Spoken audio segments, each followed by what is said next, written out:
بسم الله الرحمن الرحيم ويل للمطففين. lẹ́yìn ìgbà tí a dá ọpẹ́ fún Ọlọ́run Allah subhanahu wa ta'ala, ọba tó jẹ́ wípé wa khaliqus samawati wal ard, òun lọ́ba tó dá sánmà àtilẹ̀ wa ma baynahuma àti tí ń bẹ láàrin méjèèjì, wa huwa alladhi qadiru ala ihya'i an-nas wa imata, òun ló sì lọ́ba tó ní kápá lórí bóòní ìmọ̀ bẹ́ẹ̀ wa àti ìkó láyé wa. òun lọ́ba tó kádàrá kémi àtẹ̀yìn ká máa sẹ̀mí láti ìgbà tó pẹ́ tọ́lọ́ọ̀bá aláàmọ̀ ó sì mọ ìgbà wo là á kó lórí ilẹ̀. òun lọ́ba tí a bẹ̀ ńgbà tá a fẹ́ bẹ̀rẹ̀ Ramadan pé kó jọ kó fa ìpè méjì rẹ̀ kó fi ìkẹ́ rẹ̀ bó ṣe tóbi ju gbogbo àwa tó dá lọ, ìkẹ́ rẹ̀ jù wá lọ, pé kó ṣẹ́wà kù kó já gba Ramadan náà ó sì gbà bẹ́ẹ̀ fún wa. à ń bẹ̀ nú àánú rẹ̀ Ọlọ́run, Ramadan tá a gbà tó lọ yìí a bẹ̀ nú àánú rẹ̀ afa ìpè méjì rẹ̀ àfi ń bẹ Ọlọ́run, má ṣe lọ́kọ̀ òkú fẹ́ni kọ̀ọ̀kan wọ Ọlọ́run, má ṣàjẹ́ àgbà ọ̀pọ̀ rẹ̀ láyé àti láyé wa. gbogbo èyí tí a ṣe nínú ìjọsìn táwa rò pé ìjọsìn ni a bẹ̀ kó gbà bẹ́ẹ̀ lọ́wọ́ wa níjọsìn. èyí tó wá kù díẹ̀ káàtó ń bẹ̀ abẹ́ afa ìpè méjì rẹ̀ àfi bẹ̀ Ọlọ́run, afọláàánú rẹ̀ àfi bẹ̀, aforúkọ rẹ̀ àfi bẹ̀, afa àwọn òròyìn rẹ̀ téèyàn kan kì í bá jẹ́ àfi bẹ̀ kó dọ̀ wọ́n sàn sàmójúkò fún wa. atọrọ àlékún gẹ̀ fún Ànábì wa Muhammad, àwọn aráalé rẹ̀, àwọn sàhábà àti gbogbo àwọn tí wọ́n gbẹ̀sìn náà lọ́wọ́ tí wọ́n ń ṣe pátá ń sokun lórí ẹ̀sìn tó fi détí gbọ́ tiwa táwa náà fi lépa bá. Ọlọ́run ò má ṣe àwa náà lẹ́ni ìkẹyìn lójú ọ̀nà Ọlọ́run. gbogbo àwọn olùgbọ́ wa, àwọn ọmọ àrọ́mọdọ́mọ wa, ibi tara tí gbogbo àwa náà jẹ́ mùsùlùmí àti gbogbo ọmọnìyàn lápapọ̀ mọ́sàjà aláṣeyọrí Ọlọ́run, abẹ́nú àánú rẹ̀ Ọlọ́run ṣe wá lẹ́ni tí ó lè bá nàbì wọlé ọlá ọlá ìgbìmọ̀jì rẹ̀ Ọlọ́run. àwọn tí wọ́n sọ̀lùgbọ̀wọ́ ètò yìí ọba àlekèọlá ó mọ àwọn ó mọ nǹkan àwọn òmèrúngbà wọn síwájú rẹ̀ ọlọ́ọ̀ba àlá ara èyí tí wọ́n ṣe ń kọ́kọ́ náà abẹ́yìí tán sí ní gbangba mọ́sàgbà lọ́wọ́ wọn Ọlọ́run. ẹ̀yẹ́ sìn Ọlọ́run, níbi tí a bá tafsiri al-Qur'an bá a ṣe mọ̀mọ́ bá a ṣe lágbára mọ́ tá ń bẹ̀ kó jọ kó sàlékún mọ́ra àti sọ́sọ́nà rẹ̀ fún wa Ọlọ́run, kó lè jẹ́ kó wúlò fún wa láyé àti lálùkìyámà. òun náà ní Suratul Mutaffifin, ọgbà ọ̀rọ̀ ọlọ́ọ̀ba àlá tó sọ̀ kalẹ̀ fún Ànábì wa Muhammad. gẹ́gẹ́ bá a ṣe máa ń sọ fún wa wípé ọ̀pọ̀lọpọ̀ súrà tá a kà títí tí a fi dé Suratul Nas, ìyẹn ni súrà tó gbẹ̀yìn al-Qur'an nínú kíkọ ojú ewé tó wà lọ́wọ́ ọ̀pọ̀lọpọ̀ wa láyé. a rí i pé ọ̀pọ̀lọpọ̀ súrà náà la máa ń ṣàlàyé fún wa tá a bá fẹ́ bẹ̀rẹ̀ tuntun rẹ̀, gẹ́gẹ́ bá a ṣe bẹ̀rẹ̀ súrà yìí tẹ́lẹ̀ ànílé pẹ́ lórí ẹ̀. kúrà yìí ni súrà yìí ó ní Quran 83, ó ní àyà 134 níbẹ̀ nínú ẹ̀. Ọlọ́run bá aláàpẹ̀ ní Suratul Mutaffifin, ìyẹn ni ọgbà ọ̀rọ̀ tó fẹ́ fi pè wá lákìyèsí. ìyẹn ní jẹ́ wípé islam tọ́lọ̀ ọba aláàfà ànábì tó ní kó wá jíṣẹ́ rẹ̀ fún wa àtàwọn ànábì tó ṣáájú, ìyẹn ni pé kì í ṣe ìbáṣe ìjọsìn láàrin ẹrú sọ́ba adẹ́dà rẹ̀, bí ó jẹ́ wípé ó fẹ́ wá ṣàlàyé fún wa nípa ìṣẹ̀mí ayé wa láàrin ara wa. eléyìí náà mumayyizat, àwọn ẹ̀yìn àwọn àṣàyàn kan tí ń bẹ fẹ́sìn islam tí ò sí fẹ́sìn mi ní táwọn èèyàn ń pè lẹ́sìn lónìí. ìyẹn ni pé yóò ṣàlàyé jíjẹ múmu, yóò ṣàlàyé líná lílò, yóò wá ṣàlàyé bóòlù àṣírà àánú Ọlọ́run.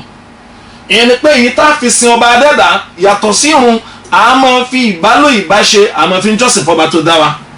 torí ẹ̀ tàbá wọ́n pọ̀lọpọ̀ àwọn súwọ́rù náà al-Qur'an, èyí tó gbójú nú ẹ̀ pàtàkì jùlọ Suratul Baqara lórí ọ̀rọ̀ ìbálò wa ni, kì í ṣe Suratul Salah, kì í ṣe ọgbà ọ̀rọ̀ irun. so tiye kọ́lọ́ ọba aláwa wò sùnsùn títí kó wá sọ wípé Suratul Mutaffifin ọgbà ọ̀rọ̀ tó ń fẹ́ ṣàlàyé fún wa báwo ni business transactions wa, bóòlù àṣẹ máa ṣòwò, bóòlù àṣẹ tà, bóòlù àṣẹ rà, bóòlù yóò sì wá jèrè. tíyẹn túmọ̀ wípé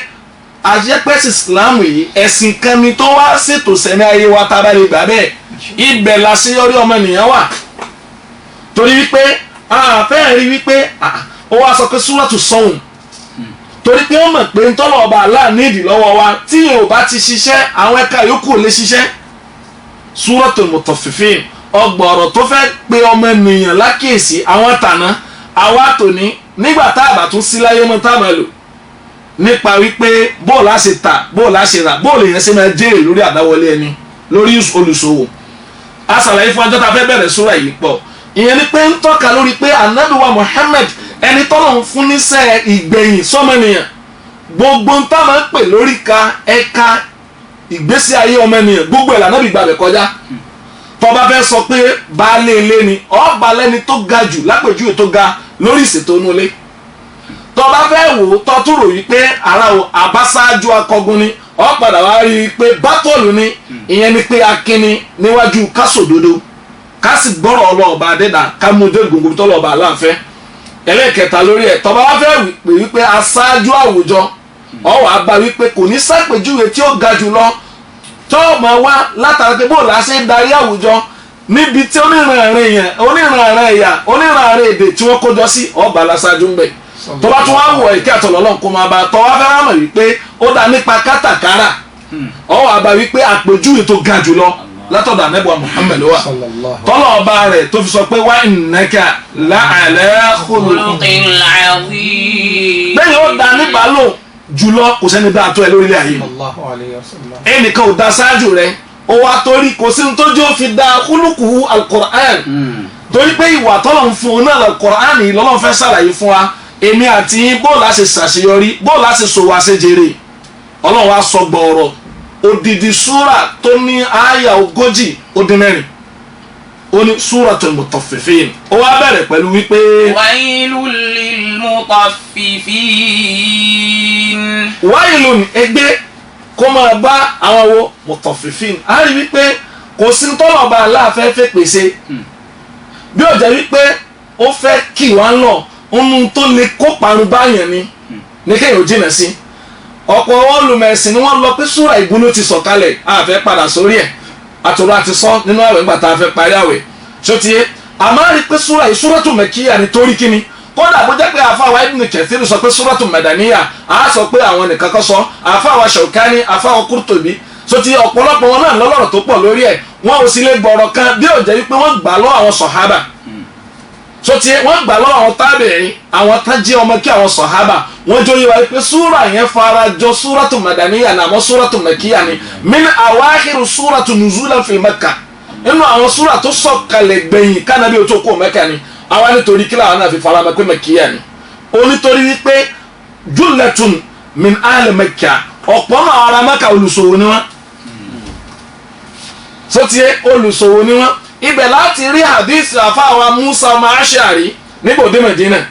ó láwọn ará Mẹ̀dínà ká ìrojú pẹ̀lú ọgbà oko wọn ìyẹn ni pé ará Mẹ̀dínà wẹ́dà bẹ̀ ilẹ̀ tọ́lọ̀ fún wọn ní Mẹ̀dínà ilẹ̀ oko ni bí sí wọ́n sẹ̀mí lórí ẹ̀ àmọ́ àwọn ará Mẹ́kà àwọn ò mọ nǹkan kan kọjá kíni o kọjá títà ríra gbogbo alásìmí lẹ́yìn Usman kana tujjaran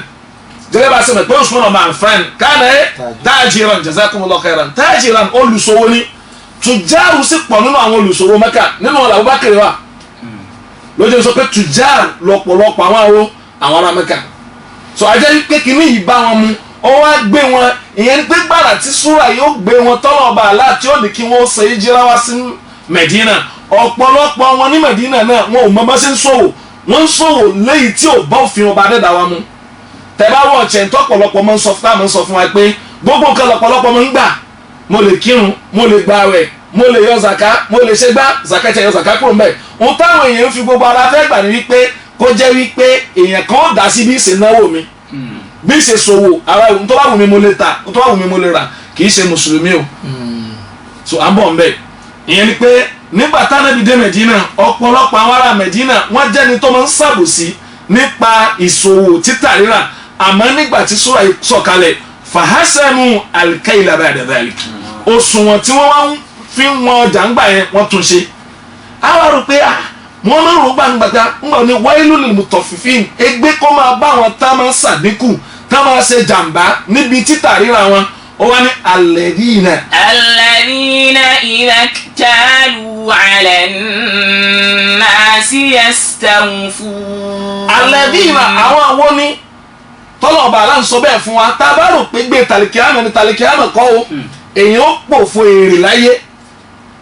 sẹ́tìrì yóò pòfo kí ni èrè láyé tó bá tó wá tàlìkìámẹ̀ Ọlọ́run yóò tún wá jìyà torí pé ń jàǹbá ọmọ ènìyàn gbogbo tó wọlé pẹ̀rẹ̀ kọ́dà ìbàjẹ́ mùsùlùmí ìyẹn ni pé o bá jàǹbá ẹni tí ì ṣe mùsùlùmí ọba àlá ó gbẹ̀san lára rẹ̀ tó ti ọ̀rọ̀ pé mùsùlùmí kọ́ kìnnì kankan rárá gbogbo tí ń jẹ́ ọmọ ènìyàn àmọ́ ìlàlá jẹ́ fúnra wa damuhum wa maluhum wa irduhum dúkìá wa sotie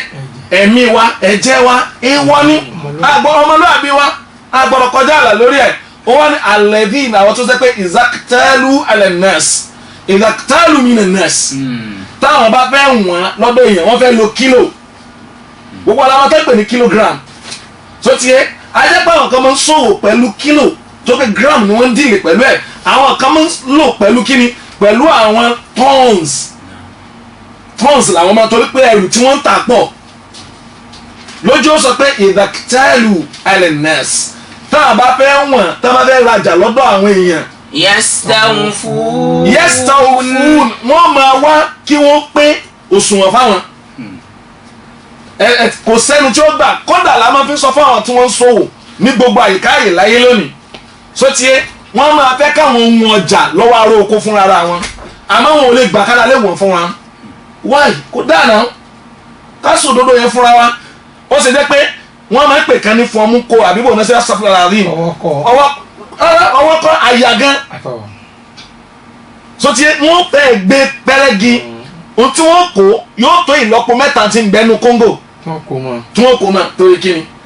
bẹ́ẹ̀ làárọ̀ kò ní mọ̀ kankan kò dẹ̀ ní sọ̀rọ̀ lórí ẹ̀ bẹ̀tẹ̀ ní káwọn fẹ́ wọ̀n fún yẹn níbi tí wọ́n bàdé wípé wọ́n tún fún lóṣùwọ̀n mi ọ̀tọ̀ ní kóńgò tí wọ́n fi ra ọ̀tọ̀ ní tó ìta. wa idha kaluhum aw wazanuhum yukhsirun. wa idha kaluhum táwọn ó bá wá wọ̀n àbí wọ́n sọ̀sùnwọ̀n rẹ̀ lójú olùwàzùn. wazanuhum yukhsirun. yukhsirun ìyẹn ni pé yankusun wọ́n wàá dín ìkùsí tí wọ́n rà. ẹ dákun ẹ ká béèrè kan lọ́wọ́ wa o téèyàn bá jẹ èrè lérè ẹ̀tọ́ ẹlẹ́tọ̀ mọ́ tiẹ̀ tó ti sọ pé kó yó ni ó ti sọ pé kó tó ni. malul haramu la yanfa aw malul haramu la yadum wa indama la yanfa. owó èèwọ̀ owó àbòsí kò lè pẹ́ tó bá wá tiẹ̀ pẹ́ lójú ẹni tó ní kò ní ṣàǹfààní. àdá yanni aslum ìpìlẹ̀ ní nípa títà rírà ìyẹn pé gbogbo ẹni tí ó bá transact ìyẹn ló fà á lásìkò àwọn sọ̀hábà ní Medina wọ́n yìí jẹ́ kéèyàn ordinary person ó kàn wọ ọjà aṣọ fún anájọ́ nínú Ramadan pé kẹ́ni bọ̀dọ̀ kàn wá wọ inú ọjà Medina pé òun fẹ́ ṣe kíni òun fẹ́ wọn tajà láà wọ́n ní labudda an yata'allama kayfiyata ahkamul tijara al-bay' wa shira ó yóò kọ́kọ́ lọ kọ́ al-bay' wa shira ìyẹn ló fà á nínú fíkìw Islami so tiye nínú kí mo pè fíkìw Islami a ní kitabul buyu' dole so sáwọn àfọ òtajà ni a jẹ́ wípé àwọn àfáà expect wa ká lọ bá àwọn àfáà tá a bá fẹ́ ṣòwò pé owó tí mo fẹ́ ṣe yìí o bó ló ṣe rí bó la ṣe ṣe kí ló fi Ọlọ́run lórí ẹ̀ bẹ́ẹ̀ táwọn èèyàn fẹ́ tọ̀ àfáà lọ wọ́n mọ̀ máa jẹ gbèsè bọ̀ wọ́n máa sáré bọ̀ àbá àfáà pẹ̀ bá abẹ́ lọ́n gbèsè máa dé gbèsè ó dé so tiye ẹ wo gbogbo online transaction táwọn èèyàn ṣe lónìí wọ́n mọ̀ pé haramu ni wọ́n ti wá ṣe tán ká tó sọ mi pé ẹ dákun mo ti wá rò pé mo ṣe báyìí sì wá dá ó ti parí ẹ̀ ó ti kówólé wọ́n ṣe wọ́n forí sánpán damatọ́ọ̀pù wọ́n ṣe wọ́n kówólé wọ́n forí sánpán torí pé gbogbo bẹ́ẹ̀ olùgáràn gbogbo òwò tàn jẹ táwọn afọ́n atẹran ẹni jẹ ọ̀tọ̀ ní táàfin ọ̀tọ̀ ní táwọn retí kágbà àbòsí ní ọ̀padà já sí. ألا يظن أولئك أنهم مبعوثون. ألا sáwọn tí wọ́n ń ṣe báyìí àtẹ̀mí àti gbogbo ẹni tí ń gbọ́ wa ẹja abira wa wò ṣé ààrò ni sáà màmàdájú ni yẹ̀gúnnù yẹ̀kíyìn ṣé àmàmàdájú pé ṣé wọ́n àmàmàdájú ni. àná wà ẹ́ pé wá ti annahum mab'uthun ìyẹn tó tá a máa rò ní pé kọ́ sẹ́ pé annahum yamutun ṣé wọn mọ̀ báwọn kú ni ó wá pé kí wọ́n kú yẹn kọ́ ní iṣu ìyẹn ni pé wọ́n kú á ṣe kí ni á gbé wọn dìde ìyẹn tó wà rò pé àwa jẹ́ kíní kan ò jẹun ìpè sanra ó lè sanra lóòótọ́ yóò kú bẹ́ẹ̀ tó bá kú á nìtọ́ ń gbòòjẹ́ tí jówó wa ní ìsìn ọlọ́run ti ṣe kú ti kú ọlọ́run rárá yóò padà mab'uthun ẹni tá a gbé dìde ni annahum annahum mab'uthuna li yawmin 'azim. mab'uthun á gbé wọn dìde níjọ́ tó tóbi láti ṣàlàyé fún wa níjọ́ yẹn nínú dáwà tọ́lọ́ọ̀bà àlá ìpèpè ìdí pàtàkì tọ́lọ́ọ̀bà àlá tó dá wa tó fi torí ànábì Shu'aib alayhi salam tó rán sáwọn ìjọ rẹ̀ kì í ṣe torí kankan ọ̀rọ̀ títà rírà ni ọ̀rọ̀ kí la pé ọ̀rọ̀ títà rírà ni. أوفوا الكيل ولا تكونوا من المخسرين. awful kayla anabi Shuaib alayhi salam sọ fún wa pé awful kayl ẹ máa òṣùwọ̀n yẹn ẹjọ́ pé ẹ má máa jẹ́ni tí ó máa dín òṣùwọ̀n kù. وزنوا بالقسطاس المستقيم. wọ́n ní àwọn ọjọ́ rẹ̀ fún lẹ́sì kan ó dàgbé ní Suratul A'raf ló wà ó ní yá Shuaib. أصلاتك تأمرك أن نترك ما يعبد آباؤنا أو أن نفعل في أموالنا ما نشاء. As-salatuka kó má jẹ́ pé irun àwọn àdúrà tó máa ń ṣe yẹn sọlá àwọn afáàní àlèsè sọ́ọ̀fù rẹ̀ kúrò lórí irun ọ̀ǹtì táfìrí kọ̀rí náà tí ó sọ pé irun kọ́ ló ń sọ. As-salatuka kó má jẹ́ pé irun tó máa ń kí tọ́lọ́rọ̀ rẹ̀ pa ẹ́ láṣẹ ta'muruka sọ̀rọ̀ ní pa ẹ́ láṣẹ an natruka ma ya'budu aba'una ká má sin táwọn bàbá wa ń sin àdá ajẹ́ yí pé bada abihim bidawati aqidati tawhid ó kọ́kọ́ pè wọ́n sórí pé ẹ máa sin lọ́wọ́ tẹ́ bá wá sin lọ́wọ́ tán ìsin náà yẹn àti ilé ìgbà tán ìsin lọ́wọ́ títí tẹ́ fi máa ṣe bọ́lọ̀ ń ṣe fẹ́ lórí owó àti dúkìá yín ó wá ní kí ni a ò tàbí ká sọ pé. أن نفعل في أموالنا ما نشاء. أو أن نفعل في أموالنا pé ká máa ṣe tó wù wá yadhunnun wọ́n rò anna amwala lahum pé àwọn làwọn lówó yẹn wal mal wad dunya laysa milkiyatun li ahadin illa lillah àtọwọ́ àti dúkìá àti ilẹ̀ àtòkè gbogbo ẹni tó talẹ̀ àwọn yẹn ń talẹ̀ lọ́wọ́lọ́wọ́ báyìí tán jàmbá lórí ẹ̀ di sin wọ́n ń talẹ̀ lọ́wọ́ báyìí tán bá pa èèyàn torí ilẹ̀ wallahi al-azim yóò jẹ̀ níwájú ọba ẹ̀dẹ́dà ó wá bulẹ̀ onílẹ̀ kálukú náà mọ̀ pé ilẹ̀ bàbá wọn ò débẹ̀ yẹn kálukú mọ̀ nínú rẹ̀ àwọn bàbá tán níyàn ọwọ́ tán ti rà á. man qata'a shibran min al-ard tuwwiqa bihi sab'a aradina yawm al-qiyamah ẹni ọba gé shibran inch kan mítà kan fún lórí ilẹ̀ tí kìí ṣe tiẹ̀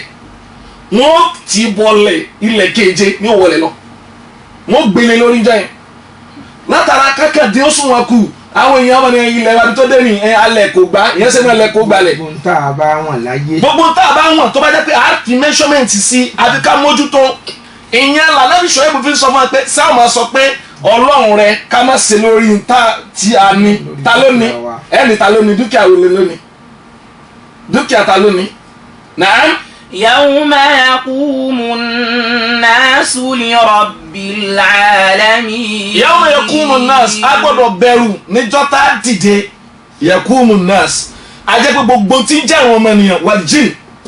àtàlìjànú li rabbil alamin a ní dìde torí nkankan o a dìde níwájú ọba tó dá wa hadhal qiyam ìdìde yìí kàmúdà kí ló di wọn dìde yẹn wọn bẹ́ẹ̀ náà àwọn olùmẹ̀sìn tó sọ pé 40 sana 40 years 70 sana 70 years tó bá tiẹ̀ wá sọ pé ọjà sọ pé èyí à láàfin dìde wájú ọba ẹ̀dẹ́dà ṣé èyí à bíi tiwa ni wa yawma inda rabbika كألف سنة مما تعدون. ọlọ́ọ̀bà Allah subhanahu wa ta'ala ó sì níjọ́ yẹn ìdú ọjọ́ kan níjọ́ yẹn ó dàbí kí ni kàlífì sana 1000 years inú tó fi sàdéhùn fún wa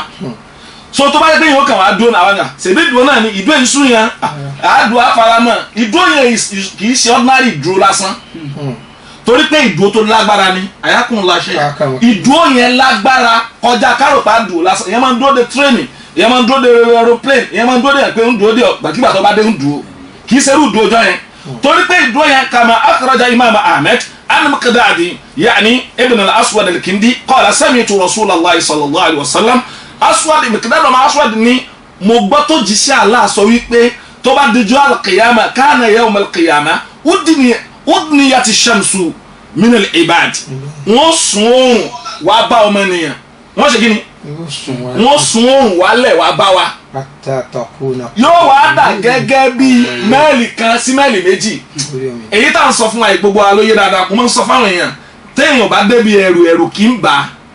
bẹ́ẹ̀ tó bá tiẹ̀ wá rí fìrìfìrì ẹ̀rù gbọ́dọ̀ bá sotie tabarẹni tó gbé Kuwait rí ẹbí ajábẹ àwọn èèyàn àwọn tó gbé Kuwait rí níbi tí òòrùn wọn máa ń wọ 42 43 sotie ẹ lọ bèrè kí ló ń ṣẹlẹ̀ ńbẹ̀ ó kọjá wípé mò ń lo umbrella wọn ò tí ì sún òòrùn amẹ́lì kan o àwa nínú àwọn olùmẹ̀sìn tó sọ fún wa wípé àyàmù mọ́sìmìlì hajj nígbà hajj tó lọ táwọn èèyàn mọ̀ pé àlọ́ ń ṣeré ní hajj nsìn ni ìyẹn ni pé àlọ́ ń ṣe fàájì tọ́lọ́run ti jẹ́ kí nǹkan rọrùn pín ẹ̀sìn ti wá rọrùn pín tàbá adẹ́mìnà aṣọ lábẹ́ tẹ́ǹtì tó tún ní èsì nígbà wọn ṣe tẹ́ǹtì náà pé eléyìí gan dájú ilé wa lórí àti wá.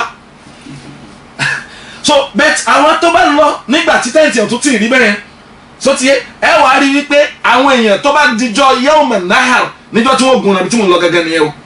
níbi tí òrùn Mẹ́kà dé òrùn Mẹ́kà tó dé di sí ìkókó lórí bẹ́ẹ̀ tọ́rùn Mẹ́kà dé táyà bá wá ju ẹran báyìí tó bá pẹ́ ẹran tí wọn ò tí ì rí nǹkan bọ̀ tí wọn ò rí láti wọn fi dá wọn kàn wá la bá sí ẹran gangan wọn kàn fara yìí wọn kàn jù sórí òkè ni láàrin ká lọ kábọ̀ báyìí tọ́wọ́ ẹlẹ́yìn ẹran ẹ fẹ́ kí ni ó ti sun wọn kàn bu iyọ̀ wọn ni di sí ẹni bá fẹ́ tẹ̀ ẹ̀ kó lọ bẹ̀ torí pé táyà bá ń wo òkè ẹ máa rí tí smoke ó ṣe kí ni tí ó máa jáde lára ẹ̀ nítorí ń lọ bẹ̀ ni wípé wọn ò tí ì sun òrùn mọ́ kí ni mọ mẹ́ẹ̀lì kan àbí mẹ́ẹ̀lì méjì ó sì ń bẹ lórí 35 mílíọ̀nù mẹ́ẹ̀lì mílíọ̀nù miles ló sì wà níbi báyìí tó bá wà ní mẹ́ẹ̀lì méjì kílẹ̀ rò pé ó ṣẹlẹ̀ ìyẹn lọ́rọ̀ àdís dáadẹ́bí sọ òfin ní kò gbọ́dọ̀ làákàyè gbọ́dọ̀ gbá wọlé wípé ọmọnìyàn ó wà máa ṣẹ́gun àágùn rẹ̀ ó máa bẹ lódiwọ̀n ẹsẹ̀ rẹ̀ ń bẹnu wọn àágùn rẹ̀ ó mú détí ń bẹnu àágùn ó mú déjìká ń bẹnu àágùn ó mú wọn dé kókósẹ̀ ń bẹnu àágùn ó so ìyẹn ni pé aláwàsàbí àmẹ́lìhìn iṣẹ́ yẹn ajẹ́pẹ́jọ́ dúró yẹn kálukó tiẹ̀ rò pé kéèyàn wulẹ̀ tiẹ̀ kú ṣé ikú òyà jẹ̀ sí i lọ. yawma yaqumu nnasu li rabbil alamin. yawma yaqumu nnasu li rabbil alamin. wọn là Nabi sallallahu alaihi wasallam dèrè wáyà Abu Dawud wọn là Nabi ni káànà anna rasulullah sallallahu káànà yata'awwadu billahi min dikkil maqami yawm al-qiyamah. Ànábì fúnra ẹ̀ máa ń wá ìsọlọ́dọ̀ ọba adẹ́dà níbi ìfọ́pípín wàhálà tí ó ṣẹlẹ̀ ńjọ́ dìde yẹn. mo ṣàlàyé fún wa pé ọ̀rọ̀ kìyàmà ọ̀rọ̀ albath wal-jaza wal-hisab was-sirata wal-janna wan-nar gbogbo ọ̀rọ̀ yóò máa tẹ̀léra wọn títí Kùránì ìparí so a lè yẹ kó lórí ẹ̀ na'am. kalla inna kitabal fujjari lafi sijjin. kalla ọlọ́ni bó ṣe rí nìyẹn kalla ẹ tún lè tún pé ntọ́jú wọn máa ṣe bẹ́ẹ̀ wọn ò mọ̀ ni ọ̀rọ̀ tí wọ́n rò yẹn kò yé wọn inna kitabal fujjar ìsẹ̀mí ayé pòkì níjọ́ yẹn làfi sijjin yóò máa bẹ nísàlẹ̀ jìdòjìdò ìpele keje nínú jahim ìsàlẹ̀ nísẹ̀mí ayé wọn lakọ́ tí wọ́n ti máa sẹ̀mí. wa ma adraka ma sijjin. tẹ́ bá wò dáadáa o sẹ́mi pé ohun tó ń sọ fún wa yẹn nígbà tó sọ̀rọ̀ wailun àwọn olùmẹ̀sán máa ń pẹ́ wailun wọ́n ní wadin fi nari jahannam òyìn ni pé ọ̀gbun kan ni nínú kíni nàjà ànámà ọlọ́ọ̀bà aláwa fẹ́ ju ebi tọ́gbun yẹn wà àríkó lágbára fi darkil asfal níbi èyí tó jíjù naam. wa ma adraka ma sijjin. wa ma adraka kí ni bóòlù sọ lè má ni bóòlù ṣe mà sí má sijjin ayẹyẹ tí mò ń ṣàlàyé fún ẹ. kitabun marqum. wọ́n ní as-sijjin iya tahta al-ard as-sabi'a ń bẹ lábẹ́ ẹlẹ́ keje ibẹ̀ ló wà ọlọ́kọ̀dọ̀ masala wa ibù tẹ́yàn máa ń bẹ lórí abẹ́ ẹlẹ́ kínní bóòlù ẹ̀ṣẹ̀ rò pé ó rì mo ti máa ń rò pé ká máa gbé wa bọ́nú lẹ̀ mo máa ń rò pé bí akáti ẹ̀bẹ̀ àwọn àfa ká máa bá wa lẹ́vù rẹ̀ díẹ̀díẹ̀ mo máa ń rò n tó máa ń wá sórí ẹ̀mí mi nìyẹn pé bóyá ẹ máa bẹ́yàn ṣe máa ń fún ọ̀lẹ̀ tí àwọn bíríkìlà bá fẹ́ gba lẹ́vù lé wọ́n wàá ṣe sẹ́mà tí wọ́n tiẹ̀ tí wọ́n ní kì í sódà tí ó bá tiẹ̀ gbórí lébi kan nkankan bẹ́ẹ̀ kò ní sí yẹn àti ń si ọmọ ìyá wa rí nínú àwọn tí wọ́n dìjọ bí wa nínú ọ̀tá àdìjọ sẹ̀mí nínú ọ̀tá àdìjọ ń ṣe fọ́ndáfọ́ndá lórí ibo lórí ilẹ̀ nínú ọ̀tá àdìjọ sọ pé àní gbà nínú àwọn tọ́pọ̀lọpọ̀ náà rò pé òun kò sí ẹgbẹ̀rún ọdún ó sì máa lò lọ ni tí à ń sí báyìí inú sàárè sì ń sun mi sẹ́mi pé ó yẹ ká tiẹ̀ wá láàánú rẹ̀ pé bí ẹja dúró nígbà tó mi ń bá kúkú gbẹ á wà tó máa kánjú bí wọ́n sì kánjú jọ tiẹ̀ náà nìyẹn bí wọ́n sì kánjú jọ tiẹ̀ nínú torí wọn ò ní dúró kọjá àsìkò tó yẹn fẹ́ dúró wọn ò ní dúró fún wa náà. kitabun marqum. kitabun marqum torí wípé tíra yẹn ìsẹ̀mí ayé yẹn wọ́n ti kọ́ wọ́n fàlà wọ́n ọ̀dà láyìn rẹ̀ bí gbogbo ẹ̀ ó ṣe rí wọ́n fàlà sí. ويل يومئذ للمكذبين. wáyé àní ẹ̀ gbọ́ gbogbo ẹni bá sọ pé jọyìn ò ní wáyé alẹ́bíìnà àwọn tó jẹ́ pé gbogbo ẹni tí ń pọ̀rọ̀ yìí ó ń pe ìjọ gbèǹde nírọ́ wáyé níjọ́ yẹn ẹjẹ́ ó mọ̀ pé ibi tọ́rọ̀ rí ó kàngò sí ni ó ń pe ọ̀rọ̀ Ọlọ́run nírọ́ ó pò jíṣẹ́ tán rán sí wa ó pè nírọ́ ó pe àkìyámẹ̀ nírọ́ ó pe àlìjánà nírọ́ yóò lágbára ńjọ́ yẹn fún. الذين يكذبون بيوم الدين وما يكذب به إلا كل معتد أثيم. وما يكذب به ẹni rẹ̀yìn kan tí ó péjọ yẹn nírọ́ sọ ti yẹ àyàfi ìyẹn ni pé ẹ lọ wọ́ ọ̀tí ẹ̀ dáadáa tá a kọ́ ni fẹ́ hàn yànnàná fún wa nìyẹn èèyàn kan ò ní sọ pé kò síjọ́ gbẹ̀ǹde kò sí ìṣirò kò sí àjíǹde lẹ́yìn ikú kọjá ẹni tó jẹ́ pé mọ̀tẹ́dìn gbogbo ìgbà owó olówó ni ó máa jẹ gbogbo ìgbà yóò máa kọjá àlà lórí ẹ̀tọ́ àwọn ọmọ ènìyàn ni torí pé tó bá mọ̀ tẹ́lẹ̀ pé àgbéǹde ìṣirò wà kò ní ṣe kí ni kò ní kọjá àlà náà bẹ́ẹ̀ tí kò mọ̀ yukadibu bihi ọ̀tọ̀ ní alikẹ́dìbù tẹkidìbù bilhal wà tẹkidìbù bilisan kí olùgbà tí àwọn afárá sọ pé kò síjọ́ àgbéǹde a ní ẹ̀dá kan fún wa lẹ́tọ̀ọ́ wa ẹ̀tọ́ wo lọ ní lọ́dọ̀ wa ó yá owó yìí kì í ṣe tiyín so àwọn èèyàn sì ń jẹ owó lówó di sìn wọ́n gba dúkìá onídúkìá di sìn ìlà kúlù mọ̀tẹ́dìn gbogbo ẹni tí máa ń ṣe bẹ́ẹ̀ kò ní ìdíkẹ́ ṣe wàhálà lórí ẹ̀ ó sọ fún ipò òní ṣèṣì rẹ̀ ló ń sọ fún yẹn mọ̀tẹ́dìn olùkọjá àlà ni àfihàn yóò sì jẹ́ lẹ́sẹ̀ ìyẹn ni pé ibi tí ó ti máa jẹ ibi ẹ̀ṣẹ̀ ni. إذا تتلى عليه آياتنا قال أساطير الأولين. إذا تتلى عليه آياتنا gbogbo ìgbà táwọn olùmẹ̀sìn tọ́lọ̀ ń bá sàánú rẹ̀ tá bá tẹ̀ wọ́n ń pè pé bó ni ó ṣe rí àwọn bàbá àtànádà àwọn tìjẹ́ táǹkọ́ èèyàn ṣàjogún rẹ̀ lọ́wọ́ nǹkan ni táwọn sọ pé ń tọrọ Ọlọ́run bá aláàsọ ni àwọn èèyàn a ti parí àwẹ̀ ń sìn so ẹ jẹ́ kí gbogbo wọn padà o a ti parí àwẹ̀ bó la ṣe ní padà bó la já wa ò sí ní padà sídìí ẹbí rẹ̀ látẹkùnà ìbá abdul ramadaniyan má jẹ ẹrú sìn Ramadan o baltakùnà abdan rabbaniyan ń tá a gbọ́dọ̀ jẹ́ ni pé ká jẹ́ ẹrú sìn fọba tó dá wa a máa páyà rẹ̀ a máa bá a ṣe ń jẹ nínú Ramadan o inú béèrè tá a máa ń sọ fún wa tó máa ń bà mí lẹ́rù nu Ramadan tó máa ń yọ àwọn àfa lẹ́nu tó máa ń yọ ẹyin lẹ́nu ẹ tí wọ́n béèrè lọ́wọ́ yín jòlè náà ó ní pé èèyàn fẹ́ sínú ó wá bí yọ àmọ́ bí àwọn àfa pé ẹ dákun torí tọ́lọ́ ṣé oúnjẹ ẹni tá àti ìfẹ́ sá lè jẹ Allahu akbar hadha min alamati raf'il imani fi Ramadan ó ga wọ́n ń béèrè nínú Ramadan ẹ wá ní tí Ramadan bá lọ tán kọ́ ó yẹ kó béèrè pé ṣé tí Ramadan bá lọ sẹ́yìn lè máa jẹun àlè bẹ́ẹ̀ ẹ wá tẹ́ bá wá sọ fún rẹ níbẹ̀ tẹ́ ń sọ fún wọn pé àti inú Ramadan àtẹ̀yìn Ramadan idha tutla alayhi. ayatuna qala asatirul awwalin. gbogbo ìgbàkigbà ẹni tọrọ ayé ti mú lẹ́mìí tutla alayhi tá máa ń kà á fún tàlá tá máa ti ń kà á fún pé ọ̀rọ̀ Ọlọ́run bó ṣe rí ni a jẹ́ wípé tẹ́ bá wa sọ̀rọ̀ ẹ jẹ́ fífọ́ Ọlọ́run bá wa sọ̀rọ̀ náà tutla alayhi ayatuna aya huna tashmalu alqur'ani wa sunna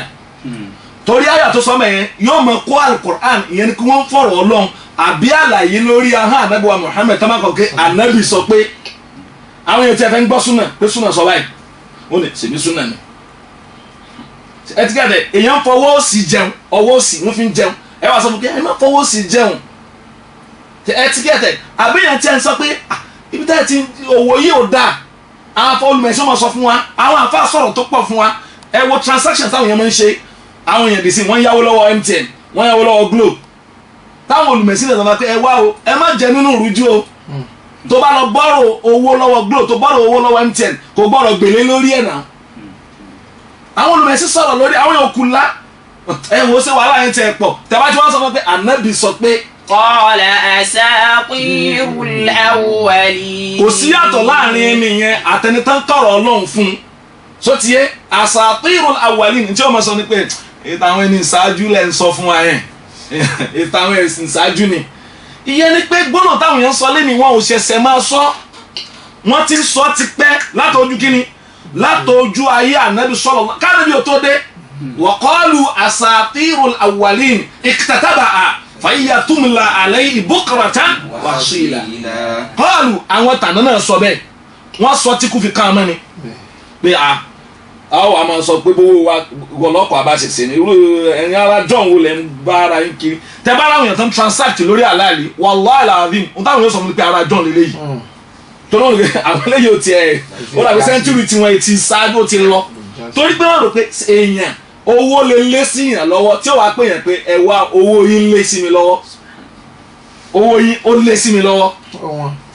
ó ṣe kí ni níbi ẹni tó fẹ́ rajà ń ti ń ṣépè lọ́wọ́ ẹni tó fẹ́ rajà lọ́wọ́ ẹ̀ ọlọ́run ojú sọjà yìí tá o ń tún ṣépè lórí ẹni tó fẹ́ rajà lọ́wọ́ ẹ̀ olùrà náà wà máa sọ pé ọlọ́run mọ́sà àti alásìrà wa àwọn èèyàn wọn ń fi ògùn ta ọjà tí ò lè jẹ́ ẹ̀rọ àwọn tó ti ń ta mọ́tò wọ́n lè ọ̀sẹ̀ kan ọ̀tọ̀ ni tí wọ́n fi wọ́ ọ̀tọ̀ ni tí wọ́n ṣe wọ́n lè máa fi ahọ́n láìtè torí pé wọ́n tajà fún yàn bọ́ọ̀lù wọn yóò ṣe ní báríkà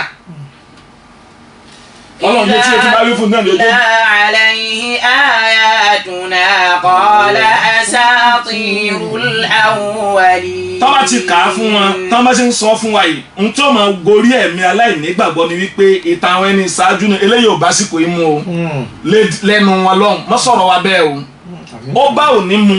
yóò bá ọ̀la mu tá a bá ní símọ́ láéláé ní òun bá mu. كلا بل ران على قلوبهم ما كانوا يكسبون. kálá ọ̀rọ̀ tí ń sọ yẹn ò rí bẹ́ẹ̀ ìyẹn ni pé hadal kalam ọ̀rọ̀ tí wọ́n sọ fún yẹn kì í ṣe asatirul awwalin kì í ṣe tàwọn ẹni ìṣáájú kò rí bẹ́ẹ̀ wọ́n ní tó fà á ni pé wọ́n ní bal ṣùgbọ́n tí òjò gbọ́ yé ni pé ران على قلوبهم ما كانوا يكسبون. n ti ń jẹ n ti ń mu ìwà ẹ̀ṣẹ̀ rẹ̀ ló di lọ́kàn so yóò ṣe kí ni kò ní tiẹ̀ jẹ́ orí rárá kò ní ríro ọkàn yẹn ti dí ọkàn yẹn ó ti dí pẹ̀tà ìyẹn ni pé tí ẹrú bá dẹ́ṣẹ̀ kan gẹ́gẹ́ bẹ́ẹ̀ gbà wá Abu Hurairah ó ní tẹ́rú bá dẹ́ṣẹ̀ kan àkọ́jọ́ Imam Ibn Majah ó ní tí ẹrú bá dá ẹ̀ṣẹ̀ kan so ti yóò wá lọ kán bí ẹ̀jẹ̀ dúdú tàbí pé ọ̀dà dúdú yóò wá ọ̀dà dúdú tó kán sórí aṣọ funfun kẹ́lẹ́ ìmọ̀ tí wọ́n máa ṣe tí bá tún fẹsẹ̀ sí kẹ́lẹ́ ìmọ̀ tí wọ́n máa ṣe yóò máa ràn tó bá ti wá ràn títí tó bá ti gba orí ọkàn yẹn kí ni ó ṣe rọ́ọ̀nà yóò kàn di kí ni yóò bá di pa. كلا إنهم عن ربهم يومئذ لمحجوبون. ọlọ́ọ̀bá aláàánú tó bá jẹ́ pé ọkàn rẹ̀ dí nípa ọ̀rọ̀ wa níjọ́ láyé tó bá dijọ́ àlùkìyámà kálá alọ́rọ̀ tí ń sọ yẹn ò rí bẹ́ẹ̀. إنهم عن ربهم nípa ọlọ́run ọba wọn ọba tó dá wọn. يومئذ لمحجوبون. ìyẹn ni pé aljazā'u min jinsil amal torí wípé ọlọ́rọ̀ yẹn kì í sọ̀rọ̀ ọba adẹ́dà kò fẹ́ gbọ́rọ̀ ọlọ́run láyé ọlọ́run tó bá dálè kìámà á ń rọ́bìyìn èmi náà níjó rí mi lamahjubun wọ́n ní kí wọ́n fi di gàgá dí àárín èmi àti ẹ̀ níjó rí mi torí pé nínú oore ńta tọ́lá ọba aláwo ṣe fẹ́mi àti gbogbo olùgbàgbọ́ òdodo ó ní wípé àárí ọba tó dá wa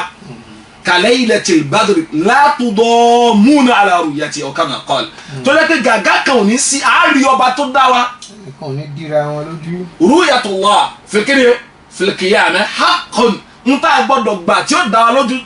lọ́dọ̀ ọlọ́run ọba dáadáa ni pé àárí ọlọ́run ọba wa ọlọ́run ní ẹ̀sìn mi láyé lórí pẹ́ẹ́rì mi. wujuhun yawma'idhin nadhira. torí pé suratul qiyamah ni wujuhun àwọn ojú kan tí wọ́n gbádùn jọ yẹn nadhira. yawma'idhin nadhira. àwọn ojú yẹn ó tutù kí ló kó tutù ojú bá wọn.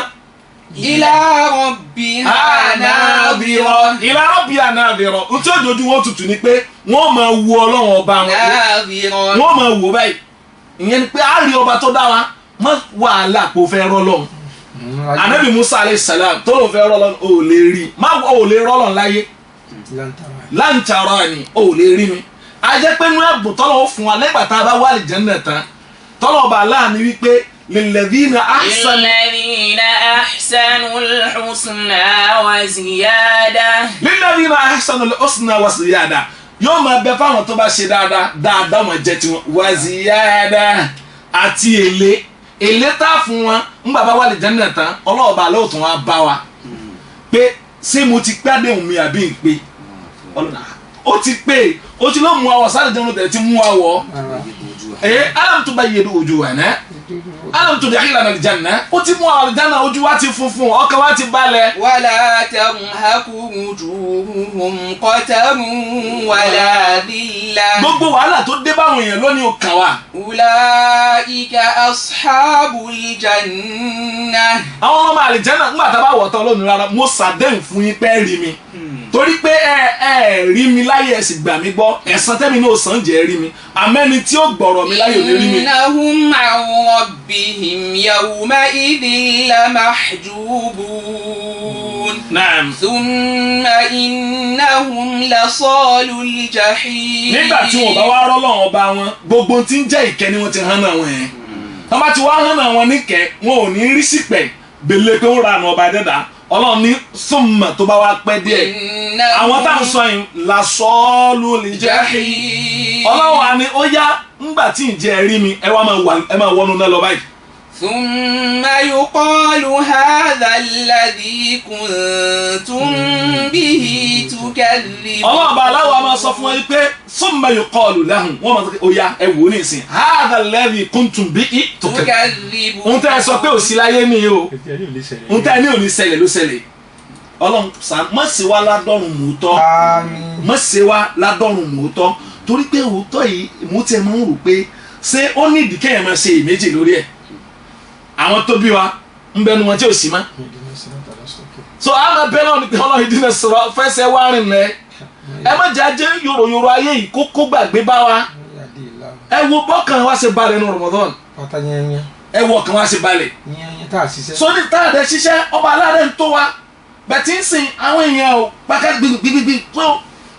bó la ṣe gba Ramadan o bó la ṣe gba Ramadan o. ó ti padà sínú pákáleke báyìí. so èèyàn tó àwọn ọ̀pọ̀lọpọ̀ àwọn èèyàn tó padà sínú pákáleke torí kíni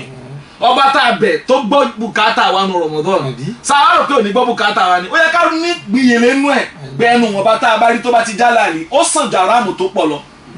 kalla inna kitabal abrari lafi illiyin. kalla ọlọ́ni lódodo bó ṣe rí nìyẹn. inna kitabal abrar. dájúdájú àwọn ẹni re àwọn ẹni dáadáa. kitabal abrari lafi illiyin. ibùsẹ́rí padà tí mo kọ pé yóò jẹ́ ibùsẹ́rí sí tiwọn àwọn ẹni re lafi illiyin yóò máa bẹ́ńbi tó ga àjẹpẹ́ yóò máa jẹ́ opposite ibi tó wálẹ̀ ẹ̀gbọ́n illiyin àti kí ni sijin opposite ibi tó wálẹ̀ torí pé ẹ̀mí mùmínì ẹ̀yẹ rúṣin ọlọ́run ẹ̀mí wa kò ní kọ́kọ́ sunlẹ̀ ẹ̀mí wo ló ṣe kí ni kò ní sunlẹ̀ wọ́n mú ẹ̀mí yẹn lọ sí sánmà wọ́n mú lọ sókè sánmà keje ńgbà mẹ́mi pòkì lọ ìsàlẹ̀ keje tó ti gbogbo ìgbà kí ìgbà lànàbù sọ̀sán ní ìdàkúbìdọ̀ ruh taba'ul basar tí màlẹ́kà ikú bá gbẹ̀mí lára èèyàn báyìí yóò wá máa mú lókè ànábì ní tàbá ojú ó máa tẹ̀lé lọ. so torí pé ibi tí wọ́n fi ìsẹ̀mí rẹ̀ sí ibi tó ga ni ọlọ́run gbé wa débi ipò tó ga ibi yajúlẹ̀ torí pé ibi tó ga yẹn dá pọ̀ wọ́n wàá máa mú lọ wọ́n mú lọ sínú àlìjẹ́nà pé wò ó tètè wọlé rẹ̀ lálìjẹ́nà. wama adraka ma illiyun. wama adraka ma illiyun kí ló fi mẹ́ bó ló ṣe lè mọ̀ ibi tí mò ń sọ yẹn ó lè mọ̀ àfi tí n bá ṣàlàyé ẹ̀ fún ẹ. kitabun marqum. kitabun marqum ìyẹn ni pé ààyè kan ibùdésí kan ni tá a ti fààlà sí. yashhaduhul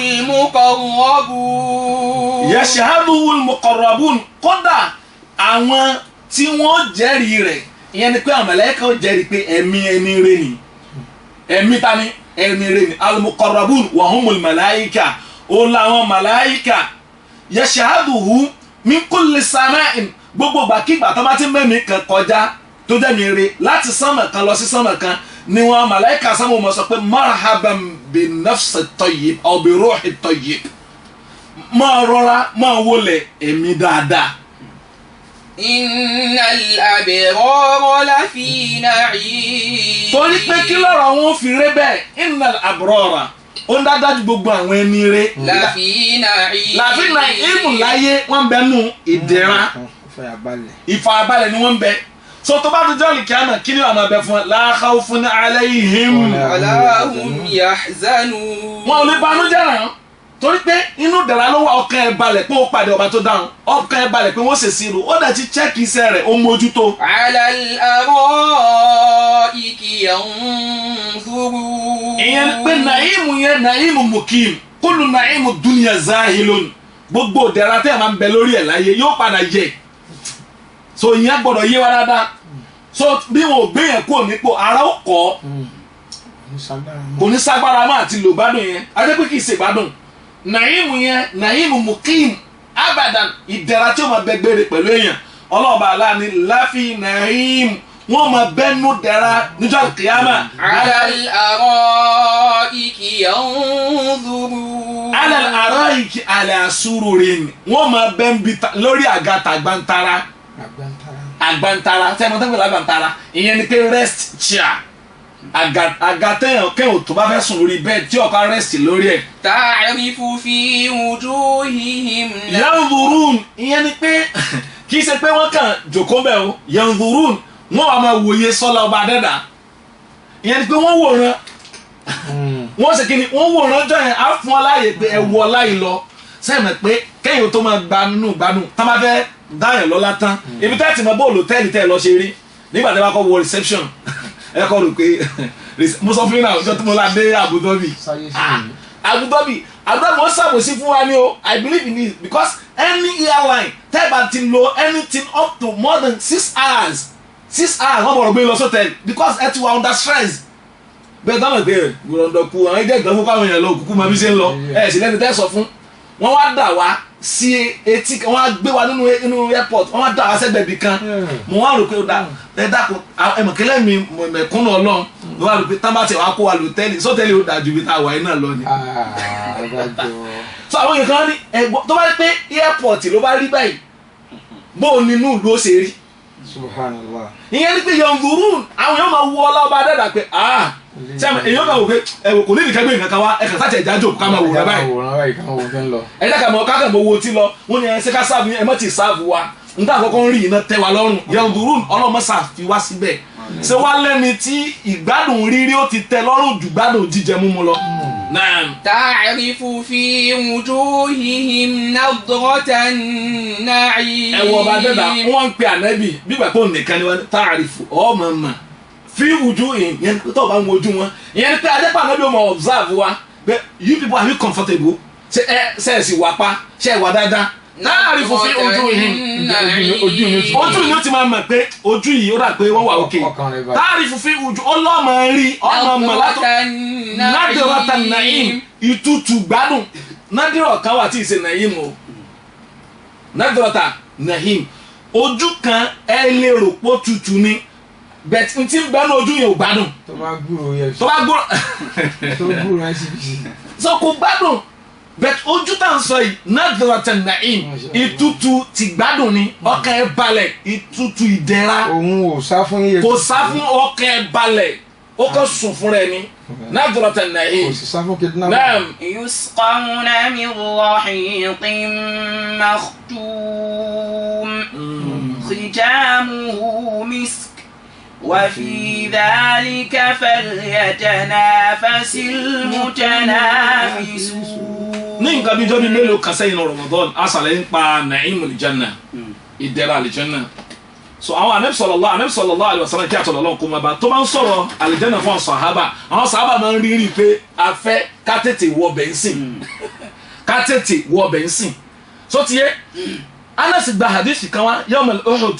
ó ní amú òun wọ́n ń pe amú rẹ̀ ní Anas ọmọ Nadir ló kọ amú rẹ̀ yẹn amú rẹ̀ náà jẹ́ Anas ó nítorí pé wọ́n sọ mí ní Anas torí bàbá yẹn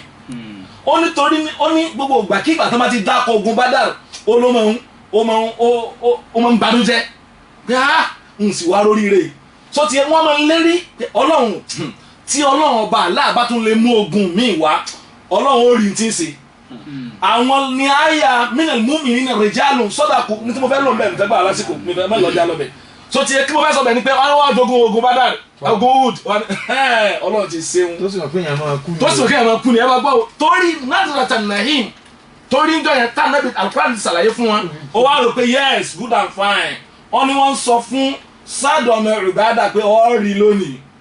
ó sì kí ni ó rí lónìí wọ́n wá sọ fún pé mò ń gbóòórùn àlìjẹ́nà Allahu akbar ó ní mò ń gbóòórùn àlìjẹ́nà ó ní fayida ba'su anhu nígbà tá a bẹ̀rẹ̀ sí fẹ́ máa wá nígbà tó gún lé tán wajadnahu bayna thamanin abá láàrin 80 èèyàn ó ní ma min mawdi'in fi jismihi kò sáàyè kan nínú ara rẹ̀ illa mawdi'u ramihin aw qat'in aw sayfin aw darbatin kò sí orí kan lára rẹ̀ bíbà tí èèyàn fẹ́ lu tata ẹ̀ ká mọ̀ gbà bí gbogbo bí kíni ní ọ̀sẹ̀ kíni ní ó fi dá ọmọ ìyá rẹ̀ obìnrin tí Anasi ní Amẹ̀tí ó ní Amẹ̀tí sọ pé n fẹ́ dá Anasi tí wọ́n torí ẹ̀ sọ mí ló kọ́ mọ̀ àyàfi èékánná rẹ̀ la fi dá mọ̀ ọmọ ká rẹ̀ báyìí la fi dá mọ̀ kí lẹ́yìn tí wọ́n ro adùn tí ọlọ́ọ̀ba Allah tó ní ká Ànábì òsàlẹ̀ ìkún bá lè jẹ́nà ṣe rí wọ́n jòkó ó ní ara ìkì yanzurun ó lẹ́ jòkó lórí bẹ́ẹ̀dì báyìí Anasi ó ti mọ ya fọ́tò rẹ̀ sórí ẹ̀mí rẹ̀ pé ń jòkó lórí bẹ́ẹ̀dì ó wá ní kẹ́tọ́ wá jẹun ń sẹ́ẹ̀dì ọ̀rọ̀ oúnjẹ kóúnjẹ kọ́ ó wá ní yusqawna min rahiqin makhtum yusqawna wọ́n wà máa fún wọn mu wọ́n máa fún wa mu ní juice wọ́n ní juice yẹn min rahiq juice yẹn wọ́n míìsì rẹ̀ makhtum yẹn pé wọ́n míìsì rẹ̀ wọ́n bàtà míìsì rẹ̀ pẹ̀lú rahiq wọ́n ní rahiq yẹn ó ní ìkan nínú ọtí àlìjẹ́nà ni wọ́n wá sílẹ̀ torí pé yẹn kan ò sí rí. khitamuhu misk. khitamuhu misk ìyẹn ni pé nígbà tí wọ́n wá ti sílẹ̀ tán wọ́n wá fi àlùmísìkì sílẹ̀. wa fi dhalika falyatanafasil mutanafisun. lidhalika jaa min hadith alladhi akhrajahu imam Ahmad fi musnad an Abi Sa'id al-Khudri qala ma min ayyi mu'minin sákọ̀ mínú sharbatan fi dunya ó ní gbogbo múmìnì tó bá lè fún ọmọ ìyá rẹ̀ omi mu láyé saqahu Allahu yawmal qiyamah min rahiqin makhtum. so mo wá rí pé bàtí n kàdí ti máa ń kà Allah àṣì lára àmọ́kà fi fẹ́ràn mọ́ fún yẹn lómi mú tó bá lọ́wọ́ bọ̀ wá bí ọwọ́ ta àjí àníwá wọn ò ní fẹ́ sọ pé òun kà lọ́wọ́ ní sátúngbà omi yẹn làwọn èèyàn ti kànga sínsìn o wọ́n fi kọ́kọ́rọ́ sẹ́nu bọ́ọ̀lù omi tí ń sàn látọ̀dọ̀ ọba dẹ́dà omi tí ń sàn tí ń sà wá. òun náà ló fowó gbẹ. òun ló fowó gbẹ sọ̀hán tó gbọ́ wá fowó gbẹ ńkọ́ kò fi wá lè jẹ náà. so téèyàn bá wá bú yẹn lómi kò ní mọtí yẹn lálẹ́ jẹ náà. وفي ذلك فليتنافس المتنافسون. وفي ذلك ọlọ́run ní ilé yìí tá a sọ ó tó kéèyàn ò fi ṣe fáàrí gbogbo ẹni bá fẹ́ ṣe fáàrí eléyìí tá a máa fi ṣe fáàrí nù